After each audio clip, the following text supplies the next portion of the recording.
ದಾವಣಗೆರೆ ಜಿಲ್ಲಾ ಎಸ್ಪಿ ಮೋರ್ಚಾ ಜಿಲ್ಲಾಧ್ಯಕ್ಷ BH ವೀರಭದ್ರಪ್ಪರನ್ನ ಪರಿಷತ್ ಸ್ಥಾನಕ್ಕೆ ಪರಿಗಣಿಸಬೇಕು ಅಂತ ಆಗ್ರಹಿಸಿ ಪ್ರತಿಭಟನೆ ನಡೆಸಲಾಯಿತು. ದಾವಣಗೆರೆ ನಗರದ ಅಂಬೇಡ್ಕರ್ ಸರ್ಕಲ್ನಲ್ಲಿ ನೂರಾರು ಕಾಂಗ್ರೆಸ್ ಮುಖಂಡರು, ಕಾರ್ಯಕರ್ತರು ಬೃಹತ್ ಪ್ರತಿಭಟನೆ ನಡೆಸಿದರು. ನಂತರ ಅಂಬೇಡ್ಕರ್ ಸರ್ಕಲ್ನಿಂದ ದಾವಣಗೆರೆ ಜಿಲ್ಲಾ ಉಸ್ತುವಾರಿ ಸಚಿವ SS ಮಲ್ಲಿಕಾರ್ಜುನ್ ನಿವಾಸದವರೆಗೂ ಕೂಡ ರ್ಯಾಲಿ ತೆರಳಲಾಯಿತು. ಸಚಿವರು ಮನೆಯಲ್ಲಿ ಇಲ್ಲದ ಕಾರಣ ದಾವಣಗೆರೆ ಸಂಸದೆ ಡಾಕ್ಟರ್ ಪ್ರಭಾ ಮಲ್ಲಿಕಾರ್ಜುನ್ಗೆ ಮನವಿ ಸಲ್ಲಿಸಿದರು. BH ವೀರಭದ್ರಪ್ಪ 40 ವರ್ಷಗಳಿಂದ ಕಾಂಗ್ರೆಸ್ ಪಕ್ಷದಲ್ಲಿ ಸಕ್ರಿಯ ಕಾರ್ಯಕರ್ತರಾಗಿ ಸೇವೆ ಸಲ್ಲಿಸಿದ್ದಾರೆ. ವೀರಭದ್ರಪ್ಪರನ್ನ MLC ಮಾಡದೆ ಹೋದರೆ ದಲಿತರು ಕಾಂಗ್ರೆಸ್ ಕೈಬಿಡುವುದಾಗಿ ಎಚ್ಚರಿಕೆ ನೀಡಿದರು.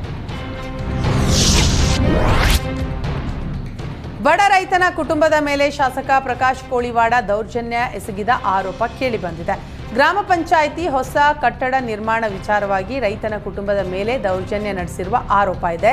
ರಾಣೆಬೆನ್ನೂರಿನ YT ಹೊನ್ನತ್ತಿ ಗ್ರಾಮದಲ್ಲಿ ಗಲಾಟೆ ನಡೆದಿದ್ದು, ಶಾಸಕ ಕೋಳಿವಾಡ ಹಾಗೂ ಪೊಲೀಸರು ರೈತನ ಕುಟುಂಬದ ಮೇಲೆ ದೌರ್ಜನ್ಯ ಎಸಗಿದ ಆರೋಪ ಈಗ ಕೇಳಿಬಂದಿದೆ.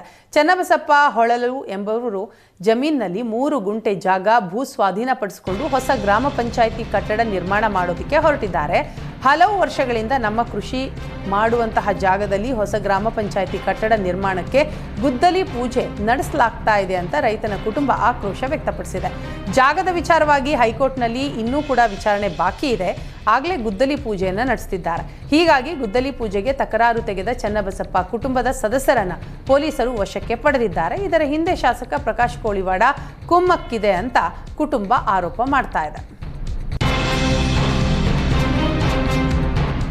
ರಾಯಚೂರು ಜಿಲ್ಲೆ ಲಿಂಗಸೂಗೂರು ತಾಲೂಕು ಹುಲಿಗುಡ್ಡದ ಯುವತಿಯೊಬ್ಬಳು ಅಕ್ಕಿ ಕಾಳುಗಳ ಮೇಲೆ ರಾಷ್ಟ್ರಗೀತೆಯನ್ನ ಬರೆದು ಇಂಡಿಯಾ ಬುಕ್ ಆಫ್ ರೆಕಾರ್ಡ್ನಲ್ಲಿ ದಾಖಲೆ ನಿರ್ಮಿಸಿದ್ದಾಳೆ. ಹುಲಿಗುಡ್ಡದ ಬಡ ಕುಟುಂಬದಲ್ಲಿ ವಾಸ ಇರುವ ಐಶ್ವರ್ಯ ಸದ್ಯ B.Ed ಪದವಿ ಓದ್ತಾ ಇದ್ದು, ಮೊಬೈಲ್ನಲ್ಲಿ ವಿಡಿಯೋ ನೋಡುವಾಗ ಅವಲಕ್ಕಿ ಮೇಲೆ ರಾಷ್ಟ್ರಗೀತೆ ಬರೆದು ದಾಖಲೆ ಮಾಡಿರೋದು ಗಮನಿಸಿದ್ಲು. ಆ ವಿಡಿಯೋದಿಂದ ಪ್ರೇರಿತಳಾದಂತಹ ಐಶ್ವರ್ಯ ತಾನು ಏನಾದರೂ ವಿಶೇಷ ಸಾಧನೆ ಮಾಡಬೇಕು ಅಂತ ಪ್ರಯತ್ನ ಪಟ್ಟಿದ್ದಾಳೆ. ಈಗ 32 ನಿಮಿಷ 22 ಸೆಕೆಂಡ್ಗಳಲ್ಲಿ 133 ಅಕ್ಕಿ ಕಾಳುಗಳ ಮೇಲೆ ಕನ್ನಡದಲ್ಲಿ ರಾಷ್ಟ್ರಗೀತೆ ಬರೆದು ಇಂಡಿಯಾ ಬುಕ್ ಆಫ್ ರೆಕಾರ್ಡ್ಸ್ನಲ್ಲಿ ತನ್ನ ಹೆಸರನ್ನು ದಾಖಲಿಸಿದ್ದಾಳೆ. ಇನ್ನು ಯುವತಿ ಐಶ್ವರ್ಯಾಳ ಈ ವಿಶೇಷ ಸಾಧನೆಗೆ ಕುಟುಂಬಸ್ಥರು ಸಂತಸ ವ್ಯಕ್ತಪಡಿಸಿದ್ದಾರೆ.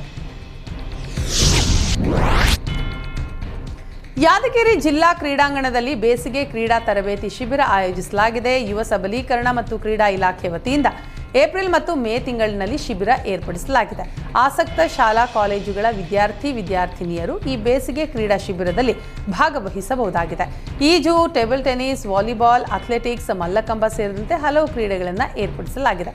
ತರಬೇತಿ ಪಡೆಯಲು ಶುಲ್ಕವನ್ನು ನಿಗದಿಪಡಿಸಲಾಗಿದೆ ಅಂತ ಯುವ ಸಬಲೀಕರಣ ಹಾಗೂ ಕ್ರೀಡಾ ಇಲಾಖೆ ಸಹಾಯಕ ನಿರ್ದೇಶಕ ರಾಜು ಬಾವಿಹಳ್ಳಿ ತಿಳಿಸಿದ್ದಾರೆ. ತುಳುನಾಡ ಜವಾನೇರ್ ಬೆಂಗಳೂರು ಚಿಕ್ಕಬಾಣಸವಾರದ ಅರೇನಾ ಸ್ಪೋರ್ಟ್ಸ್ ಕ್ಲಬ್ನಲ್ಲಿ ತುಳುನಾಡ ಟ್ರೋಫಿ ಸೀಸನ್ 2 ಆಯೋಜನೆ ಮಾಡಿದರು. ಸ್ಪೀಕರ್ UT ಖಾದರ್ ಮುಖ್ಯ ಅತಿಥಿಯಾಗಿ ಭಾಗವಹಿಸಿ ಬ್ಯಾಟಿಂಗ್ ಮಾಡುವ ಮೂಲಕ ಪಂದ್ಯಕ್ಕೆ ಚಾಲನೆ ನೀಡಿದರು. ಇನ್ನು ರಾಮನವಮಿ ಹಿನ್ನೆಲೆ ವಿಶೇಷ ಪೂಜೆ ಹಮ್ಮಿಕೊಳ್ಳಲಾಗಿತ್ತು. ತದನಂತರ ಪಾನಕ ಹಾಗೂ ಮಜ್ಜಿಗೆಯನ್ನು ಹಂಚಲಾಯಿತು. ಒಟ್ಟು 12 ತಂಡಗಳು ಕ್ರಿಕೆಟ್ ಟೂರ್ನಿಯಲ್ಲಿ ಭಾಗವಹಿಸಿದ್ದು ಟೀಮ್ ಪುರ್ಪ ವಿಜಯಶಾಲಿ ಆಯಿತು. ಈ ವೇಳೆ ತುಳುನಾಡ ಜವಾನೇರ್ ತಂಡದ ಅಧ್ಯಕ್ಷರು, ಪದಾಧಿಕಾರಿಗಳು, ಸದಸ್ಯರು ಉಪಸ್ಥಿತರಿದ್ದರು. ಯಾದಗಿರಿ ಜಿಲ್ಲೆಯಾದ್ಯಂತ ಸುರಿದ ಅಕಾಲಿಕ ಮಳೆಗೆ ಹಲವು ಅವಾಂತರ ಸೃಷ್ಟಿಯಾಗಿದೆ. ಇದರ ಜೊತೆಗೆ ಜಿಲ್ಲೆಯ ಹಲವು ಕಡೆ ಬೆಳೆದು ನಿಂತ ಭತ್ತ ನೆಲಕಚ್ಚಿದೆ.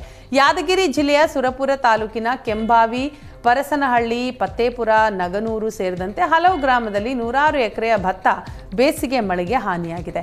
ಕೆಲವೇ ದಿನಗಳಲ್ಲಿ ಭತ್ತವನ್ನು ಕಟಾವು ಮಾಡಿ ಲಾಭದ ನಿರೀಕ್ಷೆಯಲ್ಲಿದ್ದ ರೈತನಿಗೆ ಕೈಗೆ ಬಂದ ತುತ್ತು ಈಗ ಬಾಯಿಗೆ ಬರದಂತಾಗಿದೆ. ಇನ್ನು ಅಪಾರ ಪ್ರಮಾಣದ ಭತ್ತ ನೆಲಕಚ್ಚಿದ್ದರಿಂದ ರೈತಾಪಿ ವರ್ಗ ಸಂಕಷ್ಟಕ್ಕೆ ಸಿಲುಕಿದ್ದು, ಕೂಡಲೇ ಸರ್ಕಾರ ಬೆಳೆ ಹಾನಿಯ ಸರ್ವೆ ನಡೆಸಿ ಪರಿಹಾರ ನೀಡಬೇಕು ಅಂತ ರೈತರು ಆಗ್ರಹಿಸಿದ್ದಾರೆ.